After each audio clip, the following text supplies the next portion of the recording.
Dzień dobry wszystkim z jesiennej Puszczy Bukowej.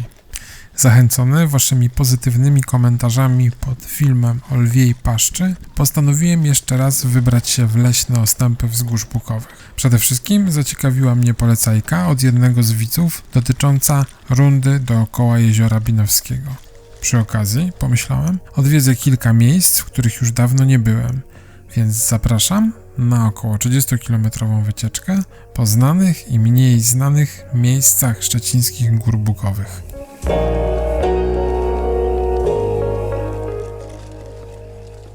Bardzo lubię długie dystanse i gładkie, wielokilometrowe asfalty, ale żeby nie wyjść z wprawy, również czasami przydaje się odrobina treningu siłowego.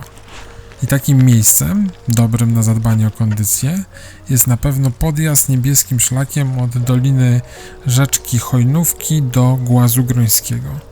Od mostku to jest około kilometr drogi i 60 metrów podjazdu, więc tak nie za stromo i nie za płasko. Więc w te parę minut jesteśmy w stanie dotrzeć do jednego z najbardziej charakterystycznych głazów Puszczy Bukowej.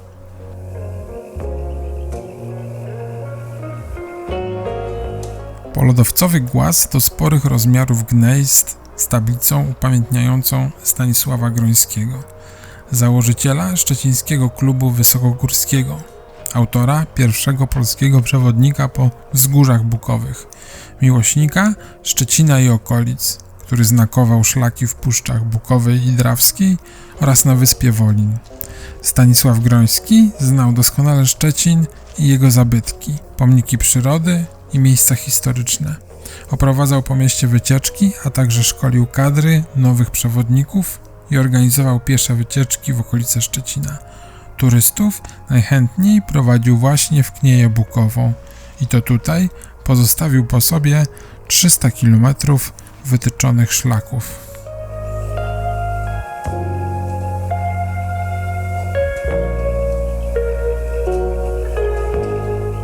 Żeby dotrzeć do drugiego z głazów leżących na trasie naszej dzisiejszej wycieczki, trzeba skierować się na południe ścieżką o wdzięcznej nazwie Szlak Górski na Bukowiec, zwanym też czasami Królewską Ścieżką. Tutaj już jest trochę trudniej i na pewno jest jedno miejsce, w którym trzeba będzie poprowadzić rower, chyba że znajdą się tacy mocarze, którzy tu podjadą i to bez wspomagania elektrycznego.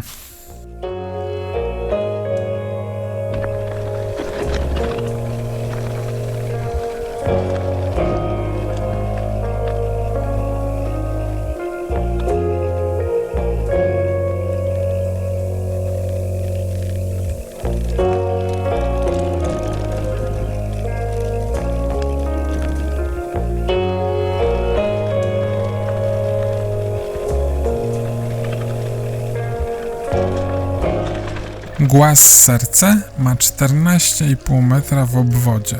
To o 2 metry więcej niż Głaz Grońskiego, ale nie grzeszy wysokością. Według danych encyklopedycznych ma 1,5 metra wysokości, ale z punktu widzenia turysty niewiele z tejże wysokości wystaje z ziemi.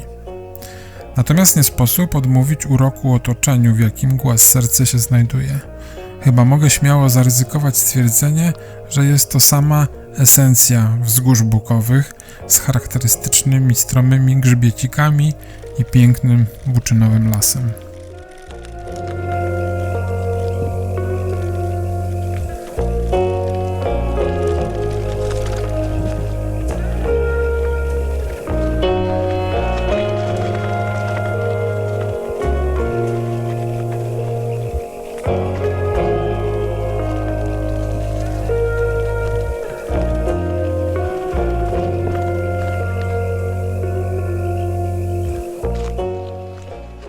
Chyba już trochę dość tych wrażeń ze stromizną na pierwszym planie. Chętnie bym się już potoczył tak bardziej na spokojnie, więc zamiast wdrapywać się dalej czarnym szlakiem w stronę Bukowca, w miejscu zwanym Przełęcz Siodło-Zielawy skręcę w stronę drogi dolinnej, gdzie oprócz spokojniejszego profilu podjazdu można znaleźć całkiem miłą wiatę odpoczynkową.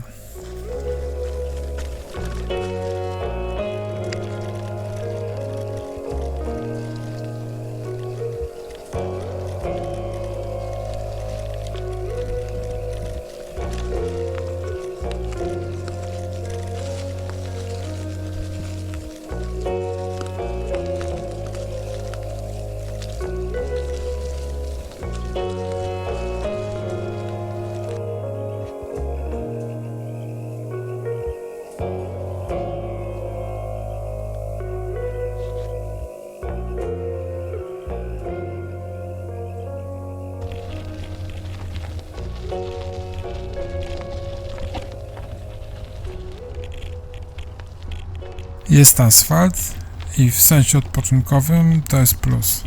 Jednak droga do Binowa jest wąska i tylko częściowo wyremontowana, a dodatkowo kierowcy tutaj, jak to powiada język przepisów, nie dostosowują prędkości do warunków panujących na drodze.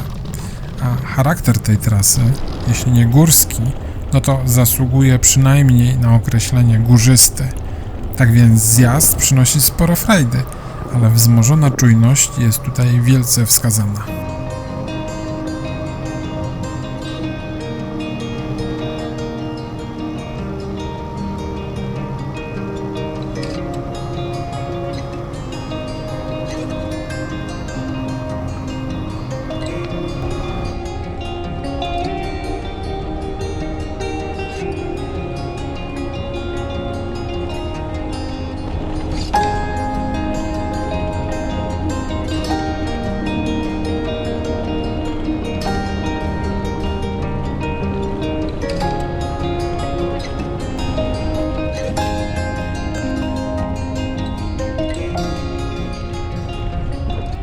Wyjazd z lasu i perspektywa pola golfowego, jednego z najstarszych w Polsce i uznawanego za jedno z najbardziej malowniczych, oznacza, że Binowo wraz z jeziorem Binowskim są już blisko.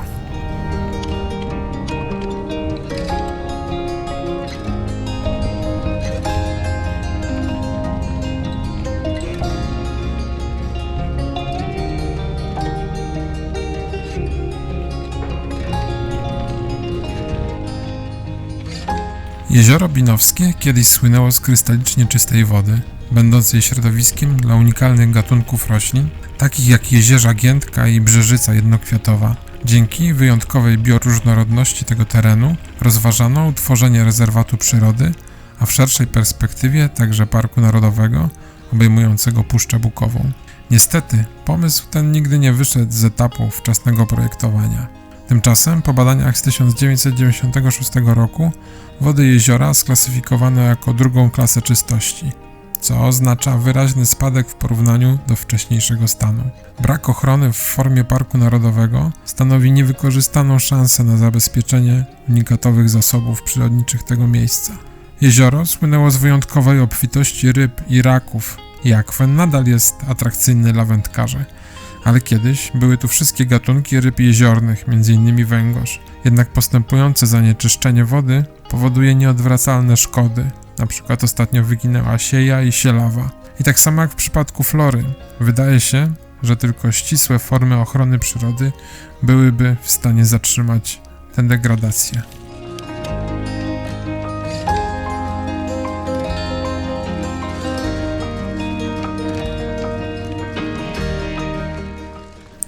Wzdłuż południowego brzegu jeziora prowadzi dość błotnista droga, która tak jak przestrzegał jeden z widzów, po deszczach zmienia się pewnie w katastrofalną przeszkodę. Ale gdy już się przez nią przeprawimy, to w nagrodę lądujemy nad bardzo przyjemną zatoczką z charakterystycznym dla Pojezierza krajobrazem.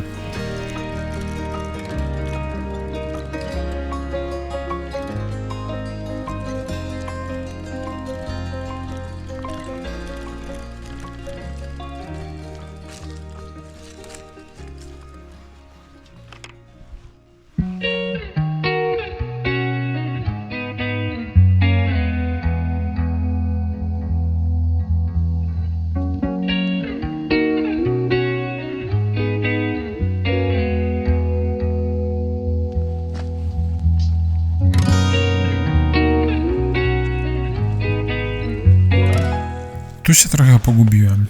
Wróciłem odruchowo na drogę gruntową, a tymczasem trzeba było podążać dalej za ścieżką nad samym jeziorem. Po chwili zorientowałem się i udało się przebić do jeziora, ale jak zerkniecie na ślad GPS, to będzie to bardziej zrozumiałe niż opis słowny. Link do wycieczki na komód wrzucam do opisu filmu.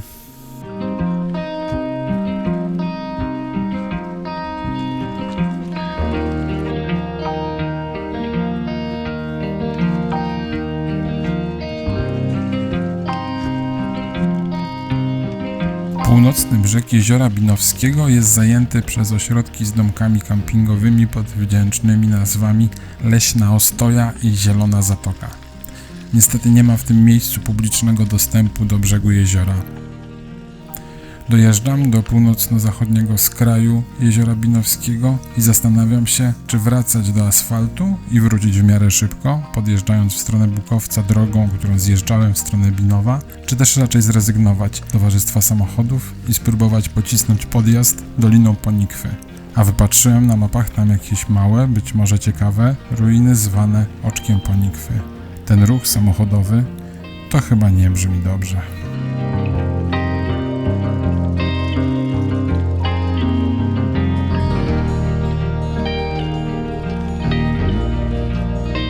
Chociaż w całej puszczy jest pusto, spotkałem nie licząc 2-3 aut na drodze do Binowa może ze 2 osoby, to w tej części wzgórz bukowych jest jakby jeszcze bardziej pusto. Czy teren jest mniej atrakcyjny niż okolice Bukowca i Głazów dzisiaj odwiedzonych? To sprawa subiektywna. To co bardziej obiektywnie można dostrzec, że tutaj ze względu na brak rezerwatu, a wymienione wcześniej tereny taką ochronę posiadają, tutaj ze względu na brak rezerwatu można napotkać na ślady wycinki i są to, niestety, całkiem grube pnie. Nie trudno się domyślić, że wieloletnie. No nie bardzo mogę znaleźć to Oczko Ponikwy.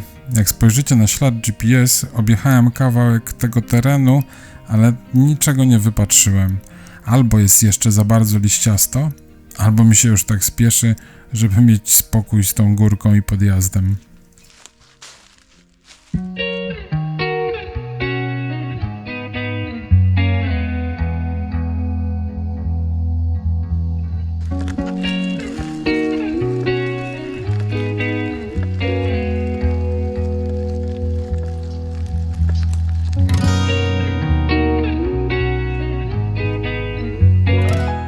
Koniec podjazdów. Asfalt drogi kołowskiej w miejscu zwanym Przełęczą Trzech Braci to wyraźne info, że jeżeli zjadę stąd brukiem drogi hojnowskiej, czyli po prostu Doliną Hojnówki na północ, to nie będzie już po drodze ani przysłowiowego grama podjazdów. Wraz z dojazdem z centrum Szczecina to niby tylko 45 km, ale te ponad 400 metrów sumy podjazdów już trochę czuję w nogach, a nie było dzisiaj dużo spacerów z rowerem. I perspektywa zjazdu, nawet po największych wertepach, jest co najmniej wielce zadowalająca.